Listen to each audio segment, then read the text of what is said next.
On va parler d'Europe tout de suite avec Jacques Osler. Bonsoir Jacques. Alors aujourd'hui, nous allons prendre une vue d'ensemble des principales institutions de l'Union européenne. Il faut que nous apprenions à apprivoiser le triangle institutionnel qui, comme les trois mousquetaires, était quatre. Alors nous allons commencer par le cinquième. Le cinquième d'ailleurs, c'est un faux ami.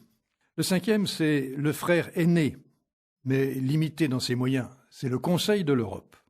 Il a été créé en 1949 à la suite du congrès de La Haye, qui regroupait des européistes souhaitant, sous des formes variées, voire opposées entre les unionistes et les fédéralistes, construire l'unité européenne.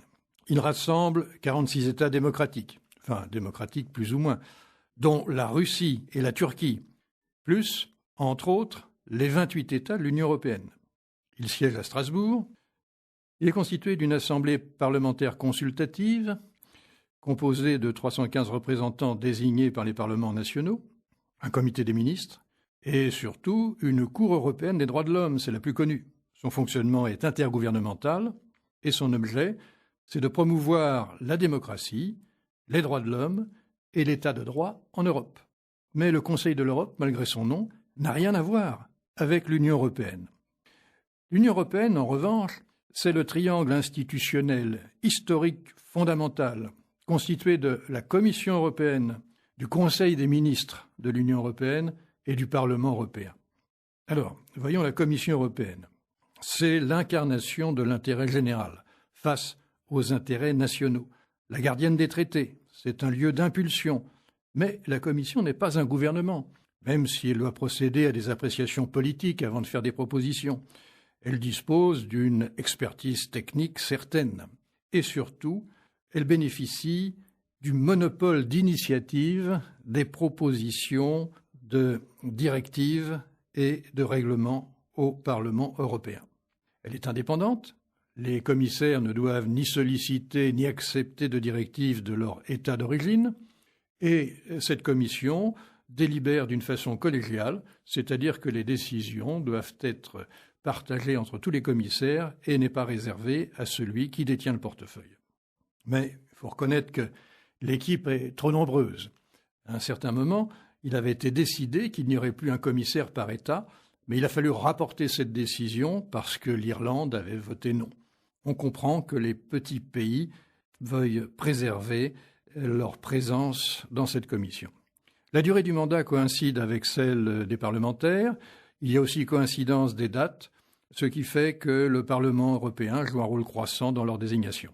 Ce qui est d'actualité en ce moment, surtout à la veille des élections, c'est la politisation de cette Commission européenne. C'est-à-dire que par notre vote, nous pourrions désigner, outre le parti majoritaire, celui qui dirigerait la Commission européenne. Le Conseil des ministres, maintenant. Oh, c'est une vieille pierre dans l'édifice. Ce Conseil représente les États. Sa composition varie selon les thèmes abordés. On distingue 9 compositions. Par exemple, le Conseil des affaires générales, ce sont les ministres des Affaires étrangères, ou bien ECOFIN. ECOFIN, ce sont les ministres des Finances. Et puis il y en a bien d'autres. Il est présidé par une présidence tournante qui dure 6 mois. Actuellement, c'est la Lituanie. C'est pour ça que vous entendez souvent des réunions à Vilnius, et il y en aura d'autres encore et d'importantes d'ici la fin de cette année.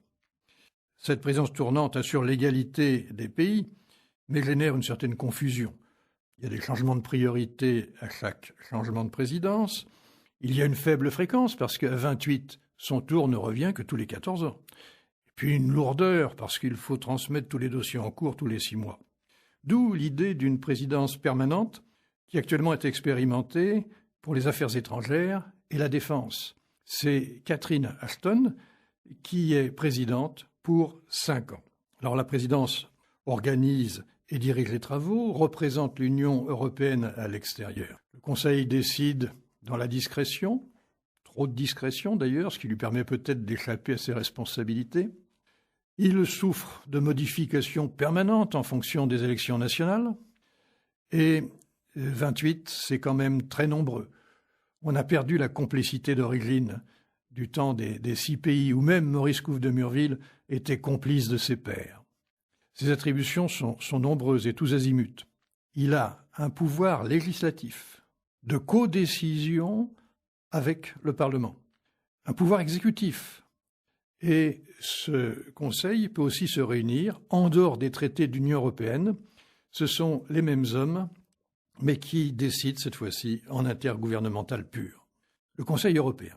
Le Conseil européen rassemble les chefs d'État et les chefs de gouvernement des pays européens. Il n'existe que depuis 1974, sur une proposition de Jean Monnet, reprise avec une certaine complicité par Giscard d'Estaing et Helmut Schmidt. Leur objectif, c'était d'avoir des réunions régulières au coin du feu, sans les experts. Mais malheureusement, ce rêve a fait long feu. Ce Conseil européen a été institutionnalisé par le traité de Lisbonne en 2007, et sa mission, c'est d'impulser les grandes orientations stratégiques de la Communauté économique européenne dans un premier temps, puis de l'Union européenne. En fait, les choses se sont un peu dégradées, parce qu'il y a un excès de remontée d'arbitrage secondaire dans l'urgence quand les conseils des ministres ne peuvent pas décider. Et d'autre part, c'est devenu une sorte d'entreprise de spectacle. Rappelez-vous le bicentenaire de la Révolution française en 1989, avec les feux d'artifice et l'embrasement dans les jardins de Versailles. On était loin du coin du feu. Ce Conseil permet des compromis intergouvernementaux. Il joue un rôle croissant en période de crise, comme nous l'avons vu récemment, et comme nous continuerons de le voir. Mais où est le bien commun? Puis enfin, nombre de décisions ne sont pas suivies d'application. Le Parlement européen, enfin.